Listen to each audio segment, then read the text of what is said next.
Never in my life. If you would have told me that I'd have 22 years clean and I would be in recovery and I'd be doing a podcast with somebody I saw walk in, I would say you're fucking bugging.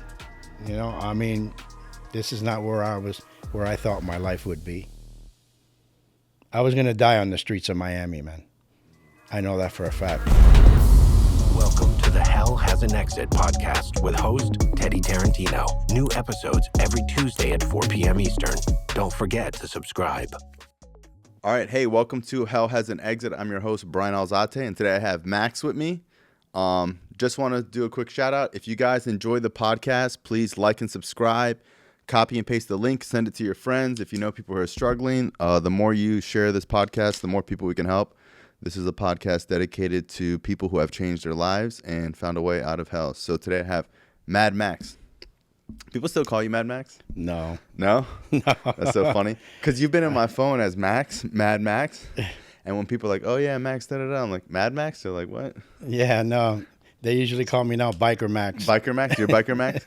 Or Max with the Harley. Max or, with the Harley. You know, and those are some of the gifts I've been awarded since, you know. Yeah, you changed your name. Yeah, you get to change a lot of things, man. Yeah. You know what I'm saying? It's crazy. We were talking. So you're coming up on 23 years clean? That is correct. Wow. So when I got clean, you had 7 years. Right.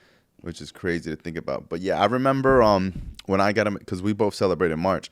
So I remember when I got a medallion, I brought like my childhood friend's dad to come hear me get a medallion. And I remember you got up and you talked about like the penitentiary and all this stuff. And I got up there probably talking like, you know, about some bullshit. And I remember my friend's dad was like, wow, it's so cool to see like two different walks of life go up there and celebrate.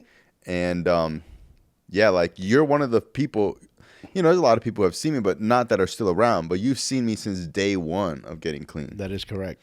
You know, so.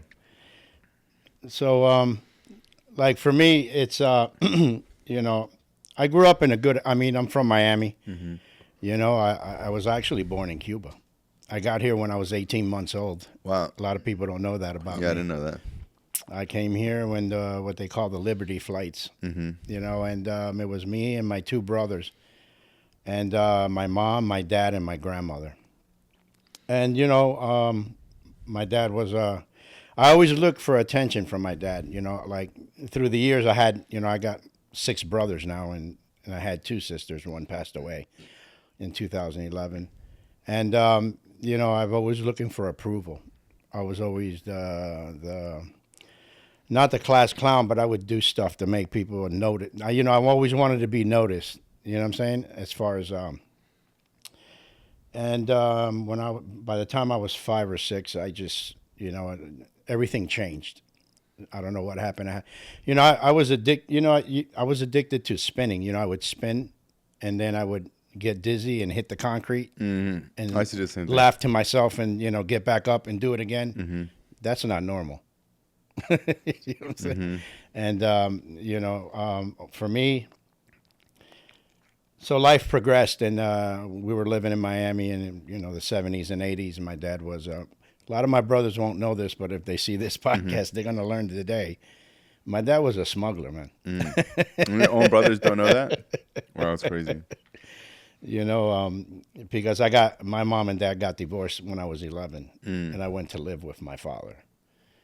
And that's how I learned how to, I started using at the age of 11, put it that way. And it was hard drugs. It was cocaine, you know, because it was. Was he given to you or you stole it from him? No, it was laying around everywhere. Really? Like that? I knew where his hit spots were. And when I'm talking about, you know, like when I speak somewhere and, you know, I don't say the exact drug or anything because, you know, but at the podcast I can say, yeah, of course. You know, he would transport like a lot of stuff, you know what I'm saying? And U-Haul trucks full of furniture and, you know, I mean, he's dead now, so they can't do nothing to him anyway. So, you know, and I got into the game with my father, you know, and stuff progressed. When did you start working with him? At a very young age. I mean, by 14, I was already incarcerated. Really? Did he Yes. know that you were doing the drugs? Yeah, he already knew. Wow. You He know, was just like, whatever. if I stay up for 3 days, he said, "Bro, Yeah. you haven't slept yet?" Mm-hmm. And I said, "No, I can't sleep." He goes, he says, "Bullshit. Mm-hmm. You've been stealing my shit." And he's been, he'll whoop my ass or something. You know what I'm saying? My dad was a very strong person. He was a big dude. He lived in the mountains in Cuba and fought against, Castro and them. And we had to escape, so when the flights came, we left. Mm-hmm. And my dad was a really, he had bullet wounds all in his legs. And, he lived out there in the jungle for 10 years. Hmm. So he was a real quiet dude, but he would beat me with extension cords and, and I would turn around and I still loved my dad no matter what he did to me. It was kind of crazy.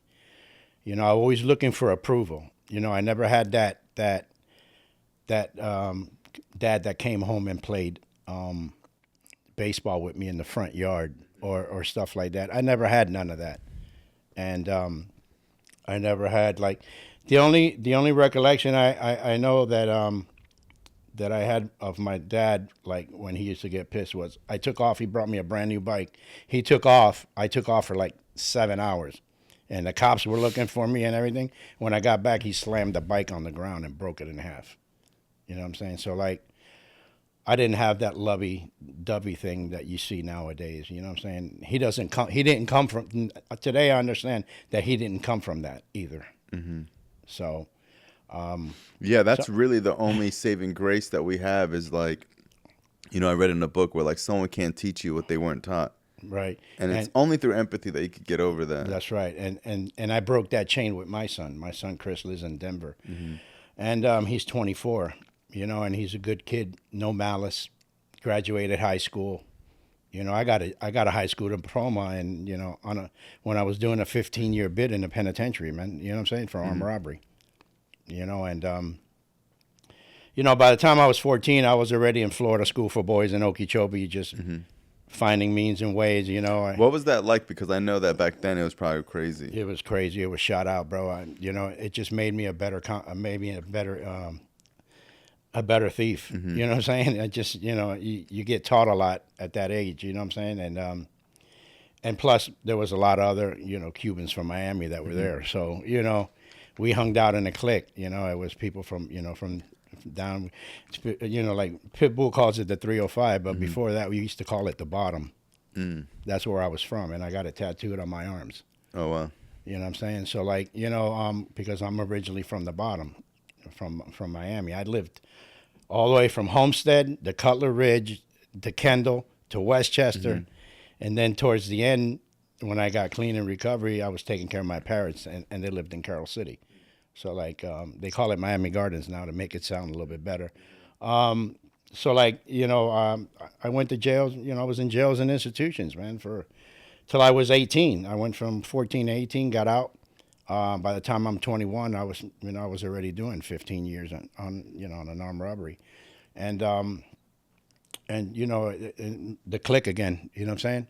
And I remember getting shanked in my back, and I still got the hole. Mm-hmm. And they put him in the box, but when he got out, I took care of that. You know what I'm saying? Mm-hmm. They put me in the hole for 180 days, man, 6 months, bro, and then they transferred me. What's like the hole like? You take a shower 3 times a week. Mm-hmm. You're in your boxer drawers, so all you can do is either whack off or do push-ups. You know what I'm saying? And that's it, bro. Well, did they have AC at the prison you're at? Yeah. Oh, they did? Okay. Yeah, and but during the day they put you on the compound, but I wasn't. I was in the box, and they transferred me to another institution. We're talking about the 80s. A lot of people got out doing CRD, which was controlled release or whatever. That if they stayed good for 60 days, they would.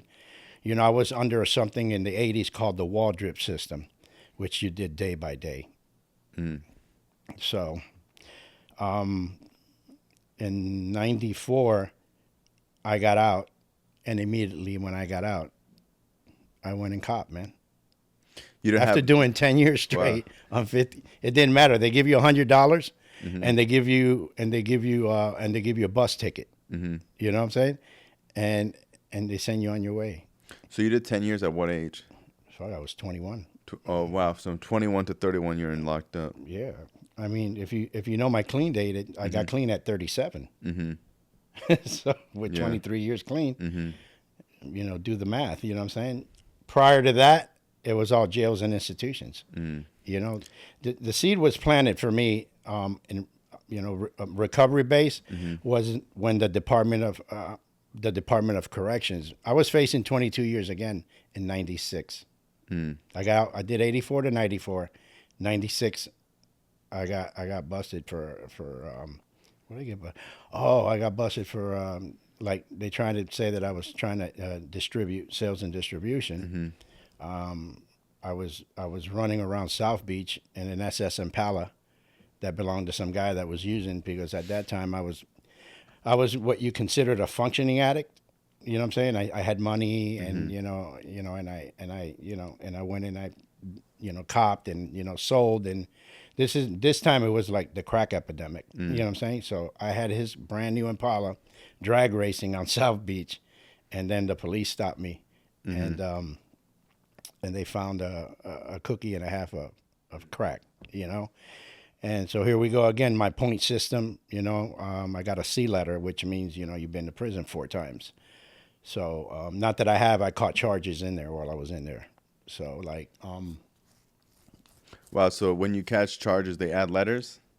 Yeah, when you get a number when you first go. I don't know about any other place, but in Florida, when you go up the road, you get a number. When you come back, you get an A, then a B, then a C, then a D. And I know people with G's. It's crazy. It is. I mean, if it wasn't for a 12-step fellowship that I am in today, I wouldn't be here, man. So going back to the facing the 22 years mandatory that they were, because I was a career criminal. I was a code 28, known to carry firearms. You know what I mean?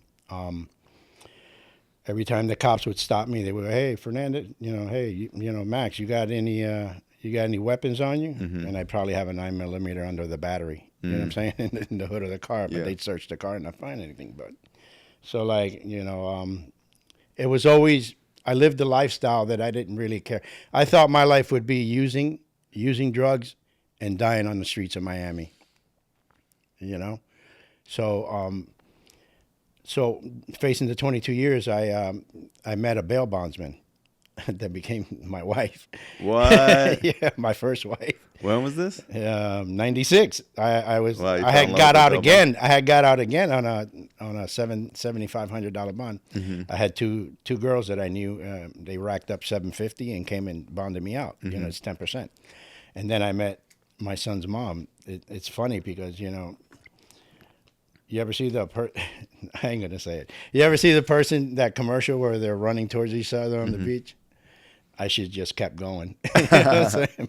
She should have kept going? I should have just, both of us should have just kept going. Just kept going. Yeah, you know what I'm saying? But, because it was volatile relationship and she wasn't an addict, And, but we're good today. We're friends.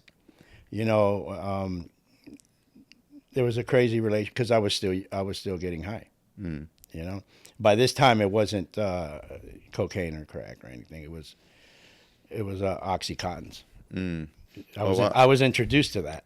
I didn't know you even had a pill problem. I thought it was just cocaine. Man, I was chewing 15 40s a day, man, towards the end. Because I have a business and I had to keep going, and it didn't make me down and not out. It made me work constantly. Yeah, and a lot of people don't know that because I always share, when I do share. Yeah, you don't share. So we were talking before, it's like I've known you since I've been clean almost 16 years. And, when you share, you don't really share a lot about your story, and you don't share a lot about the drug use. And this is a pretty good way of people knowing what's really going on. Yeah, exactly. What really happened to Max. So we got together, she wasn't an addict, and, every 9 months I would go use. And we were living in Westchester, Miami, you know what I'm saying? So she figured that, if I only did that every 9 months or every 6 months, it was okay, and it wasn't, you know what I'm saying? So You know, I had to do something. You know, what I did was one night I was in a motel room on the beach. I had money, I had drugs, and I was just sick and tired of being sick and tired, man. I was facing this this thing, and and somehow she got connected with some lawyers that owe her a favor, man, and they put me like in a 1-year advocate program. I lucked out.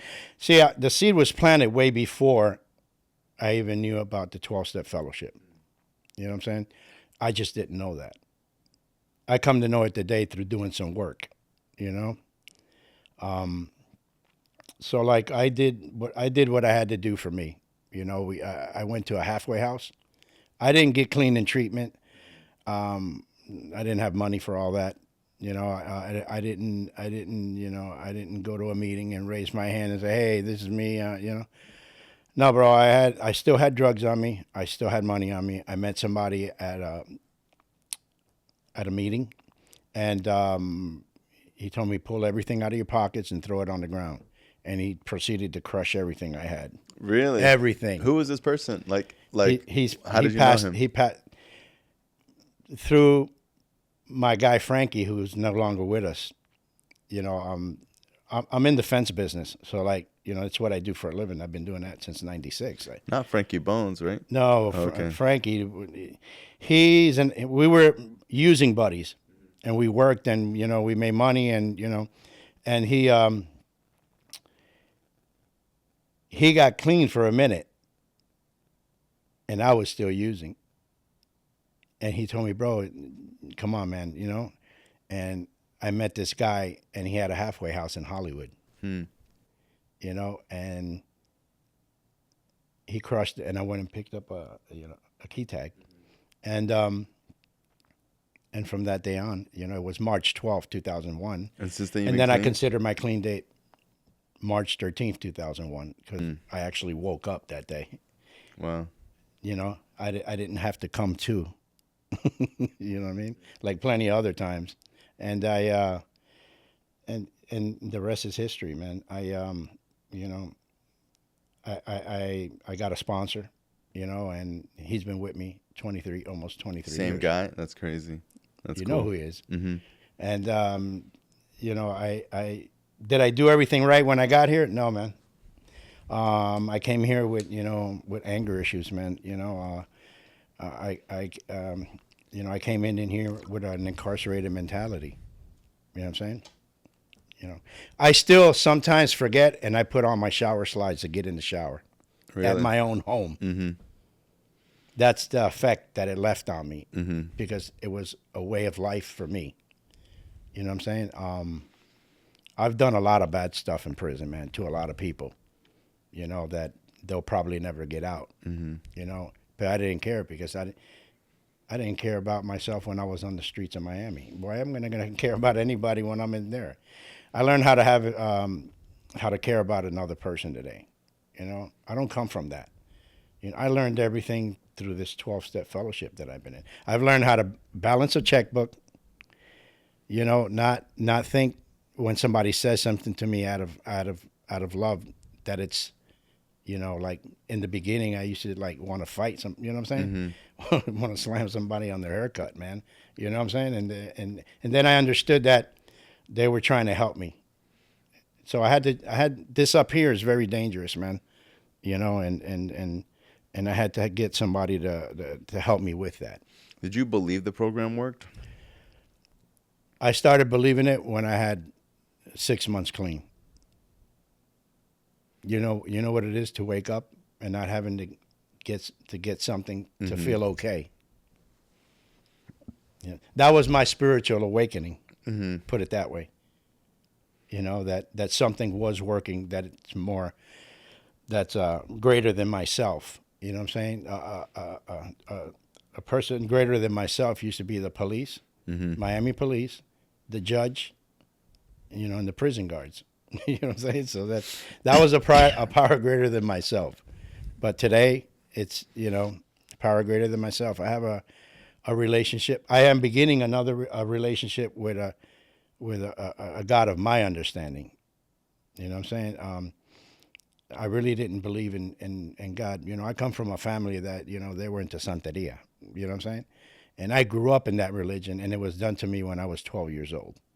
You know, that's another thing you don't know about. I don't speak about stuff like that. You know, like I don't talk about, you know, having women working on the streets that were getting high, you know, because I come from that lifestyle, like down and dirty, you know what I'm saying, in the streets of Miami, you know, because what today I have respect for women, I have integrity when when I'm in a relationship with somebody, and when I am not with that person, I don't have to automatically get with someone again to forget another person. I can go through that feeling, and these are all new things that I've learned, man. Trust me, it took me 8 years to do, you know, 12 steps. You know what I'm saying? So like, I'm not well, and I don't want to be well, because the minute I think I've arrived in this 12-step fellowship that I'm in, I'm going to look for the exit. Mm-hmm. You know, I want to keep it real simple, man. I don't want to be. I have calmed down a lot. Trust me. People see me in the program and say, Max, you have changed, man, so much. And I don't see it until somebody tells me. You know what I'm saying? So, like, I don't know, man. I've changed, man. I don't try to hurt anybody's feelings today. That might sound, you know, like when I got here, I'm like, man, you guys are turning me into a chump, bro. You know what I'm saying? Because I don't come from that, you know. But you know, I'd rather be a chump, you know, waking up in a house, you know, and having food in my refrigerator. Yeah.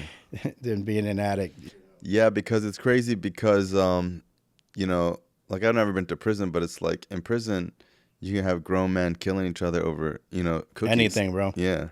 And I used to run a canteen in there. Yeah, I used to have a canteen in Sumter Correctional. You know what I'm saying? Mm-hmm. I've been everywhere, man. I've been in the Southwest units in Rayford. I've been Marion. I was in Martin. You know what I'm saying? I was. What was the worst one?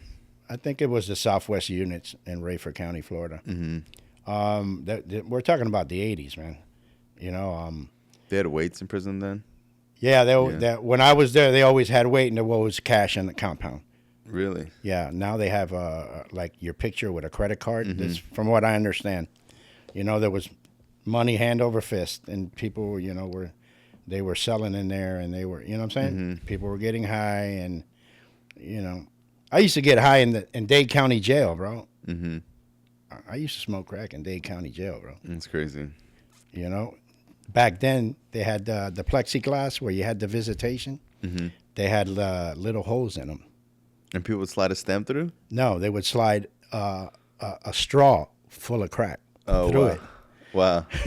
So don't get it twisted, man. You know, and an addict can find the means and ways to get more.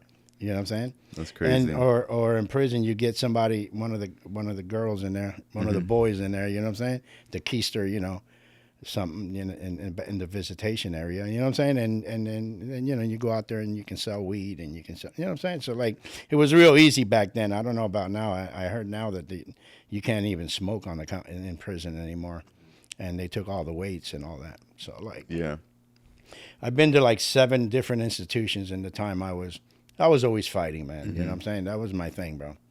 You know, and what was your relationship like with your dad later on? When I got clean, I made an amends to him, you know, because it wasn't about him anymore. It was about me, you know. And I made an amends to him, and you know, I told him I'm sorry I was never around, that I was always locked up. And you know, and the funny thing, bro, he told me, man, I've always loved you, because he never showed me love, but my dad was he got indicted in the 90s for $45 million in racketeering when Medicare fraud and all that came. Remember all that stuff that was happening? Yeah, he was one of the big guys there, and they took everything he had, you know, and he was left with nothing, you know. And I used to come. He had a little. They left him with a trailer, put it this way, towards the end before he passed away. But I had 9 good years with my father, like laughing, and he got to meet my son Chris, and and then one day my other sister found him in the room, and he was not doing too well, and they took him to the hospital, and 3 days later he passed away. I was blessed to take care of my parents, my mom and my stepdad, for 8 years. That's when I was living in Carroll City. And I had 16 good years with my mom out of my whole life. My mom one day told me before she passed away that, I never thought that it would be you taking care of me when I have all these other sons that could take care of me. But you have to understand, all my brothers are military. They're ex-Army, like from the 80s. I got sergeant majors in the family, lieutenants. Even my niece and all them were like lieutenants in the Army, man. Wow. I come from a military background, but I was more militant. You know what I'm saying? So I didn't believe in all that. You know what I'm saying? I was too busy getting high, because just it's the way the world is, man. I don't blame anybody for anything that happened to me. I don't hold judgment on anything that's gone on in my life. I just know that I'm a recovering addict with almost 23 years clean, and I just keep coming back. I don't pick up no matter what, man. You know what I'm saying? I got bullet holes in me. I got, I've been, stabbed, shanked, burned, kidnapped. You know what I'm saying? Kidnapped? Fuck yeah, for my dope, man. Really? Yeah, bro. Just the same way I would do shit, they did it to me too. I'm not exempt, bro. You know what I'm saying? In prison or in the streets? No, in the streets, man. Oh, I was like, what? It's gonna happen in prison, bro. No, I was set up in prison. Wow. There's just certain things I can't say on camera. You know what I'm saying? But and it's kind of hard for me to speak. Yeah. You know how I am. I've always been like low key and let some shit pop off. You know what I'm saying? But how was it dealing with your anger when you got clean? Like, that was probably harder to kick than drugs. I would go to like conventions and hang out with guys that were just like me, and all of them are dead. We would go to convention and post up like we're on the block, man. 7 of us straight. You know what I'm saying? And they all decided to go use, man, and they're all dead. They're not here with us anymore. And neither is Frankie that used to work for me, the one who got me into recovery. Yeah, he's not here anymore. He never stopped using. For 25 years, we did work together. And it kept it really green for me. And he would be sick, man. Oh, I can't even work, Max. And I'd slip him a 20, and I said, yo, call me tomorrow, man. And 2 hours later, he was like, hey, what's up, mijo? You know what I'm saying? So like, it kept it green for me. I never gave up on him. He was like the only person, man, that helped me find the rooms, man. You know what I'm saying? Like, and I give thanks to him every day. And he didn't die of a drug overdose or anything. He got hit by 2 cars. He's probably on taking bars, you know what I'm saying? Whatever you call that shit. I don't even, Xanax. And he got hit by 2 cars on Oakland Park Boulevard. You know what I'm saying? Wow. And he died. So, like, he didn't die of a drug overdose.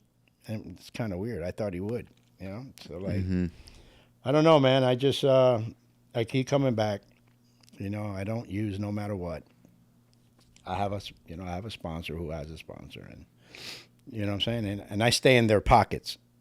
Like, I call my sponsor every day.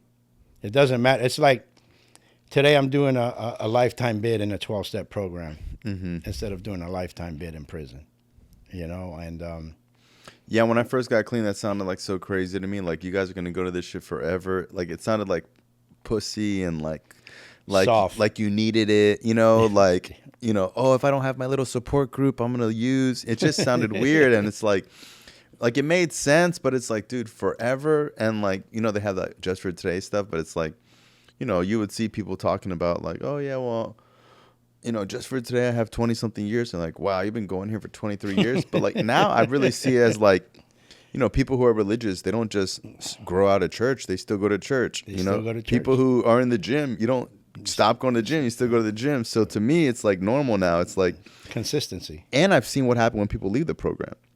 So when I first got clean, my mentality was like, well, if you don't want to be here, that's fine. And maybe it's not for everybody, but I really like the program. But I could tell you in 15 years I've been clean, I can probably count 2 people who've left the program, and after a couple years, their life totally didn't go in shambles. Maybe 2 out of thousands. Yeah. Well, there you go. 2 out of thousands. You just said it. It's crazy. And it's like, I don't want to be like a super 12-step hardcore thumper or whatever, but this is like my own experience. I don't really know too many people who, and maybe they don't use right away, but even if it takes a year or 2 years, their life becomes unmanageable with something eventually, because if you're an addict, you're going to use something in an abusive way that causes unmanageability. Exactly. So it's crazy, man, how life is, man. I don't have everything I want, but I have everything I need. Not everything I need, or I don't know how they say it. You have everything you need. You need not everything that I want. And I'm okay with it, man. I work every day. I get up. I pay my rent. I pay my phone. Those are things that, we take for granted. When did you get into the Harleys? I was in a penitentiary, man, and I would see like commercials with the chick on the back, the Harleys. And when I was a kid living in Homestead, man, you know what I'm saying? I used to ride YZ80s, little Yamahas. And my dad got me one, and me and this guy we used to call Jag. I don't know if he's still alive, man, or what, but long-haired, blue-eyed, white boy, you know what I'm saying? But we had bikes, and we used to go to this place called the Rock Pit down the street from the house. And it was called Crystal Lake. Now it's full of houses, but it was just, you know what I'm saying? And we used to go in there and ride YZ80s, and I was always into bikes, you know what I'm saying? And then I saw the commercial in prison. I said, I'm going to get me one of them. Not thinking that maybe I might want to stay clean then, you know what I'm saying? And save some money, and then get one. And then when I got into recovery, I think I had 2006. I had like 5 years clean. I was making money. I was doing my thing. I was, and I said, you know what? Fuck it. I'm going to get one. I started off. I've had 7 Harleys since, man. I just brought one last year, a brand new one. And those are the gifts of recovery. Yeah, it's cool because there's like a whole group of you guys that ride. Yeah. And they're all in the program. And they're all clean. And probably have more time than me. Yeah. Yeah, it's crazy. Yeah, I mean, there was a time at the 12-step house where there'd be just like 30 bikes out there, man. And we all go eat afterwards, and or we'll wind up in Jupiter, Florida somewhere to eat lunch. You know what I'm saying?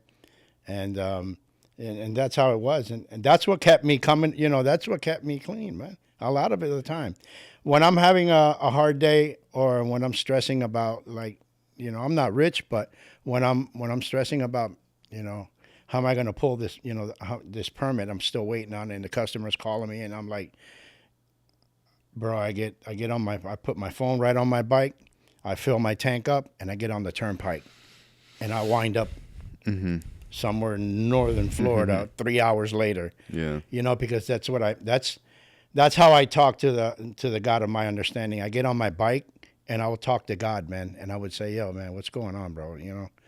You got me this far, I know you're not going to let me, let me get into the shark infested water to let me die on the sand. You know what I'm saying?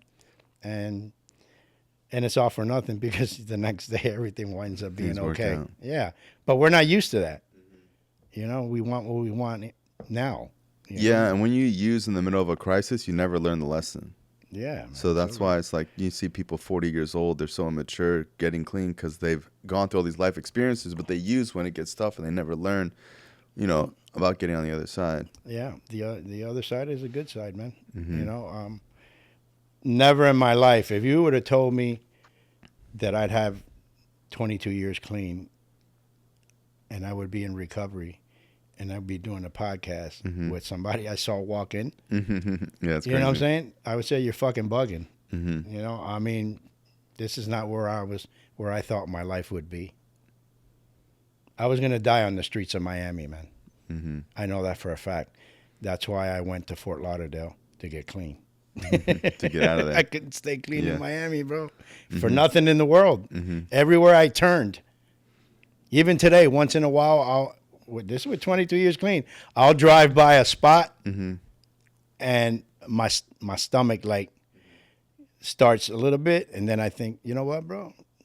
That's in the rearview mirror, man. You know what I'm saying? You know, so the windshields, the front windshields Bigger than the rearview mirror, man. So I'm not trying to look back. I did what I did, and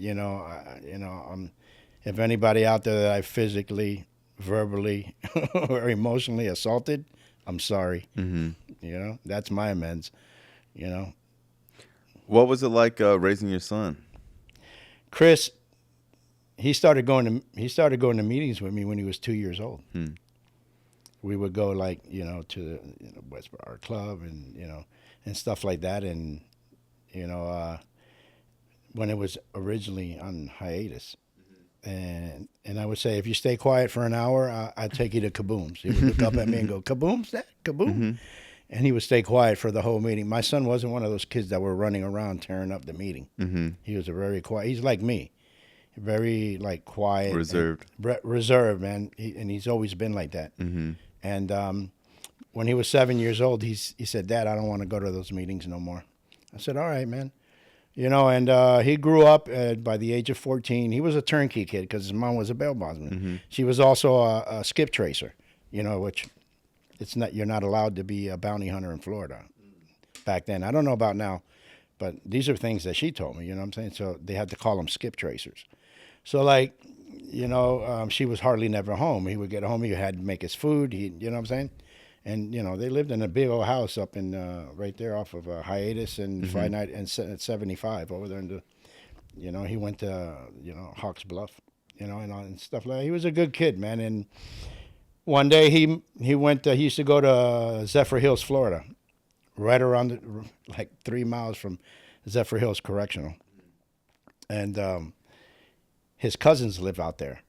He had 3 cousins, and he told her one day, she goes, "So when you coming back?" He said, "I'm not coming back," because he got tired of being alone. So he grew up with her sister, with her sister and her 3 kids and her husband. That they've been together since junior high. You know what I'm saying? And turned out to be a good kid. I sacrificed not seeing him every day so he can have a better life. You know what I'm saying? But I talk to him all the time. I FaceTime him. Pretty soon I'm getting ready to go up and visit him in Colorado. He lives with his girlfriend that he's had since high school, and he works. He's studying to be in the plumbers union in Colorado.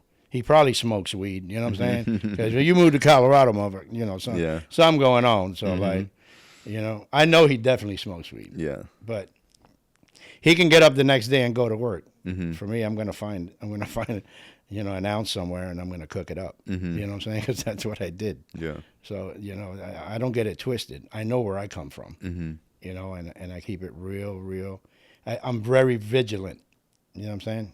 I don't hang around. The majority of the people are in my phone are in recovery, unless they're, customers. Other than that, I keep it simple, man. And what are some of the things that you learned that helped you stay clean, like your first couple of years? First, not getting high. You know what I'm saying? That's the first thing. If you don't pick up, you don't get high. I think it was Lenny that told me, what kept you picking up? He says, your left hand and your right hand. So I said, I was like, man, fuck you. You know what I'm saying? But, it was true, because I always went against the grain all my life. And sometimes I go against the grain in the program. But you know what? My higher power grabs a 2x4 and hits me in the back of the head and then tell me, listen, knucklehead, this is what's going to happen, Or I'll call my sponsor with some crazy ass shit, And he'll tell me, bro, where are you in the steps? Right off the rip. He'll never co-sign anything. And that's what I love about him. We didn't get recovery like all loving and caring like they do now. Mm-hmm. Back then, they used to tell us, yo, sit down, shut up. If we want a cop, we'll ask you, you know? And people used to fight over stuff like that, you know? And I remember I had a fight with some dude on the parking lot, and then the next day I go to the meeting, and I'm talking all this neck up shit, you know what I'm saying? You know, and it's fucking Changang shit, you know what I'm saying? And I hear my sponsor. That's my sponsor today. He goes, you know, when I get in here, I was all gangster and I was all this. And he said, came to find out I was a jelly-covered donut. And I'm like, I'm going to kill this dude outside, bro. I wasn't a nice guy. I wasn't. I kept to myself. And, you know, and today, I mean, love is a big word, man. You know, when people tell you they love you, they're either, you know, they love you, keep coming back. It's either fuck you or go fuck yourself. Yeah. They're doing it, you know, with love. You know what I'm saying? So, like, you know, I've been in relationships, like a lot of relationships with, in recovery. You know, I've had to abandon ship in a couple of them. You know, I'm still learning, man. You know, I'm still learning how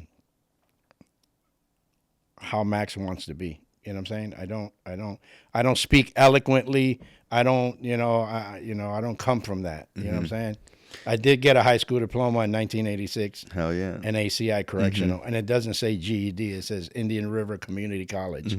I actually have a high school diploma. That's cool. So, you know, other than that, man, life is good.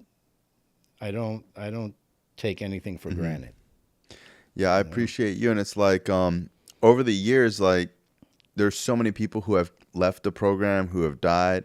And, like, you really don't know who's going to stick around, who, like, still goes to meetings. You know, like, when we go to meetings, it's crazy because we don't really see that many people that were around when we got clean. That's why we hug people, because we don't know if we're going to see them the next day. You know, and that's big, you know, and that's the crazy part about a 12-step fellowship, man. You know, that you see people for years, you know, and then they're not there anymore. Yeah, and you expect them to, you know, there are so many people that when I got clean, I thought like they just knew it all and they were just going to stay clean forever. And sounded real good, huh? Sounded super. And can read out of the literature, and they were like levitating out of the meeting. You know what I'm saying? I know. And then you're going to their funeral, putting a white key tag in their coffin. Yeah, we've had a lot of deaths during COVID, the fentanyl epidemic. I knew a girl that her first time snorting coke died. It was laced with fentanyl. It's crazy, man. Yeah, I've heard so many stories about people doing coke and there's fentanyl and they die. It's crazy. I don't even know what they got to nowadays, and I don't want to know because it's not my business to know. Yeah. You know what I'm saying? Once you start getting curious. Yeah. That's how that shit starts. Yeah. You know, and I see like I think I shared this the other day at the meeting. Like alcohol was never really for me, that was foreplay. It was wasting $25 when I can go get high. You know what I'm saying? And I shared about there was this commercial where there's a 40-foot yacht and there's a beautiful woman on a bikini, and the guy's walking with a bottle of wine, and it was called Sauvignon Blanc. You know, that shit sounded sexy as fuck to me for a minute, but then, you know, I'm gonna poke a hole in that bottle, and I'm gonna use. You know, but you know what I mean. So like, I have to be vigilant. You know what I'm saying? Because everything, when you have time, everything starts sounding very good. You know, and that's why I stay close to the program. Absolutely. You know? So like, I don't know, man. I just I don't know. I'm not really that. It's all good. I want to appreciate you coming on the show. I love you very much. Thank you for having me, man. I'm excited to see you celebrate. Yep. So you too. In a couple months, I'll have 16. You have 23. I might actually come to your party if you have one again. Yeah, I'll have one again. I'll come out. Yeah, I have a party every year. You know, I do. It's cool because there's a lot of people who are. Dude, there's this. He was on the podcast, but he was like, man, I haven't been to a party in 25 years, you know? And years later, he still talks about it. So it's like, you know, to me, it's so people can see that we have fun in recovery. You can have fun without drinking. It's cool to see all these people. And sometimes it's like, if I didn't have that party, I might have never seen those people all year. Because right. people are busy and there's stuff to do. So it's cool to see everybody, you know? Yeah, and then people get to check in. People get lives, man. Yeah. People get lives and they work and they get married and they have kids and they, you know, and you know, and but they keep doing what they're doing and they stay clean. You know, as long as you keep that in the forefront. Yeah, you can do anything. I don't think you can be anything or do anything you want because addicts are very intelligent. Yeah. We are very intelligent people, man. If we are allowed ourselves to be guided, you know. Yeah, and if there's someone smarter than us, we'll figure out how to get them to work for us. Hey, I appreciate you. Thank you so much. Love you, Max. I love you too, bro.